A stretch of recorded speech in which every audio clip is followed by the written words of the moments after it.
Just আড্ডা মারতে এসেছিলাম। এটা হচ্ছে সিনে আড্ডা। সবসময় তো সবাই কাজে ব্যস্ত থাকে সারা বছরই, এই সময়টা আসলে ওদের অনেককে এটা একটা মিলন মেলা হয়ে যায়। কাজে আমি কাউকে না জানিয়ে এসেছি, সারপ্রাইজ ভিজিট, কিছু পুরোনো দিনের আড্ডা ওদের সাথে শেয়ার করলাম, আমাদের দুষ্টুমি। সিনেমা দেখলেন? দেখবেন দিদি সিনেমা?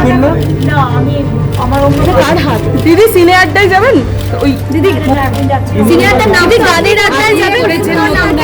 দিদি আর আজকের বিষয় রবীন্দ্রসঙ্গীত। গানের আড্ডা আছে আজকে রবীন্দ্রসঙ্গীত। আমি, কিন্তু আমি রবীন্দ্রনাথের কাছে সব শুনে নিয়েছি, কি গান গাইবে সেটাও জেনে নিয়েছি। আর এই গানগুলো আমার মুখস্থও থাকে সবসময়। কাজে আমি ওরা করুক ভালো করে, কারণ আমি সকাল থেকে নর্থ বেঙ্গল থেকে এসেছি, তারপরে এখানে এসেছি। এখন আমার কিছু কাজ আছে। আচ্ছা এছাড়াও ভালো লাগবে, আমি সবাইকে সিনেমা প্রেমী উনি আমাদের